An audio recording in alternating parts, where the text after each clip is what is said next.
4. Exile. Being that this world is far from ideal, there exist certain souls within it who are also far from ideal. These individuals repeatedly harm their fellow man or take advantage of any social structure erected by the people for their own use to get along. Regardless of even the noble individualistic attempts at education and reform, some souls, for whatever reason, will not agree to a code which the masses believes to be fair and just. Such a revolt is understandable in a tyrannical society, but it is illogical in a true direct democracy. On a planet that has a finite amount of space, all must get along to some degree, and all must compromise their visions of an ideal world to that same degree.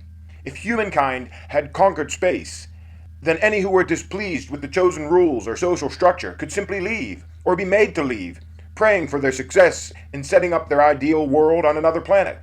Unfortunately, this is not the case. Therefore, society and the dissenter must reach an agreement.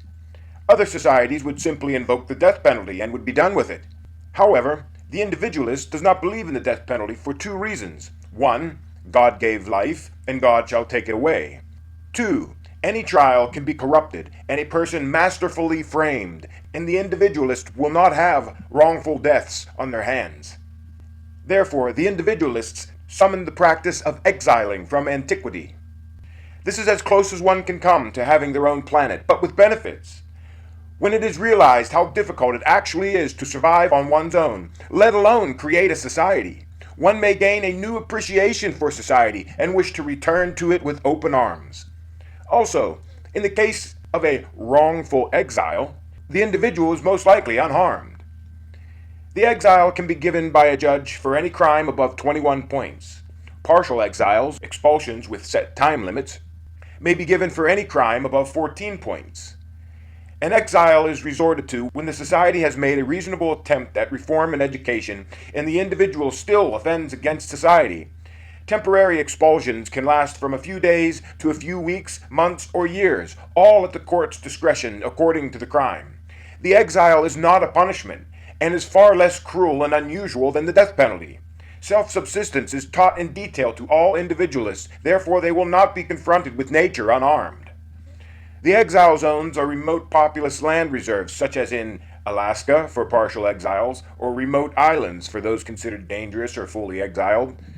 To some, exile will be a death penalty, to others, a college, and to others, a paradise. The individualists are certain that most will learn to appreciate society and its safety and ease, as the entire nation of Australia is a testimony to this. The banished will be dropped off with only their clothes and 3 days' rations, and affixed with a GPS bracelet, which will be used to locate them when their sentence has expired. They must then fend for themselves and survive on what nature supplies while making their best attempt at sculpting their ideal world which they so desire. By reinstating exile, coupled with the labor force, there are no longer institutions which simply house prisoners on the taxpayer's dollar, returning no benefit to society. These homes are not feared by many, and are seen as a free ride to some. The exile becomes a more serious deterrent to misdeed, as one will not simply be locked in a room and fed. Exile will show that the society is a great privilege, which at any time can be taken away, causing one to respect it that much more. The same respect then develops for the wisdom of self-subsistence, and the independence it grants, as well as it being the cornerstone to building any society from nothing. Also, because unlike the death penalty where one has a great length of time in between and one's fate is certain, one is immediately exiled and one's mode of death within exile may be starvation, food poisoning, parasites, or being slain by a predator, etc. Also, one can be faced with this serious dilemma for even lesser crimes. This causes one to appreciate and understand better what a society is, and to do their best to be a part of it and not to get kicked out.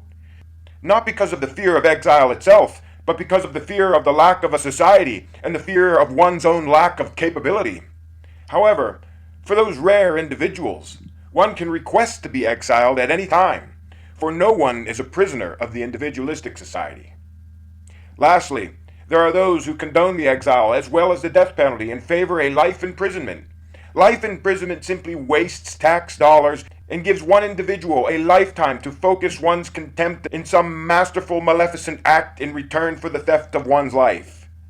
To the most terrible of criminals, offending repeatedly and attempting escapes, They who have gained infamy amongst the people, they are inexpensively set free into the most remote exile zone accessible. They are free as they wish and away from the society which they so hate. If they have learned well individualistic self-sustenance, they should live a very happy, free life. Thus, exile is a gift to both the criminal and to the taxpayers, as they no longer have a fee for such an individual. 5. Prisons. Prisons have become nothing but schools of darkness and colleges of corruption, collections of underworld lords where their activities become refined and even practiced there. They are naught but dark capitals, with corruption as blatant as outside criminals with family members as prison employees to work interior connections. It is a mockery of reform where some individuals actually purposely commit crime for the free food and shelter prison provides. This entire free ride is paid for by the taxpayers.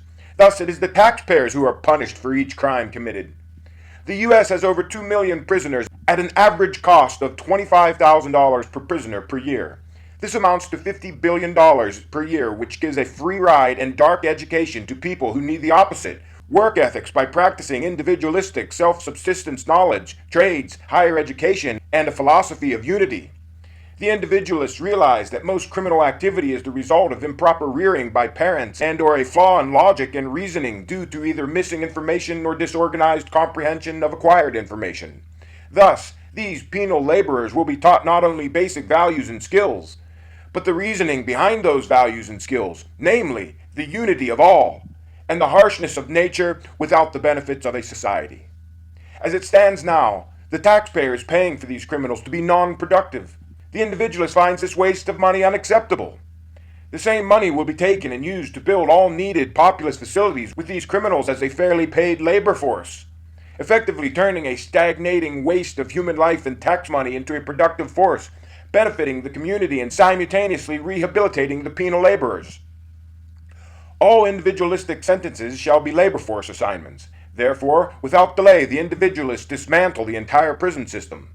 The facilities will be converted into community colleges and similar facilities for rehabilitation of certain inmates at night and civilian free education in the day. There may be minor housing of some staffing criminals, as most will be on site as their labor force assignment. There will be no danger to civilians because only lesser deviants will be present.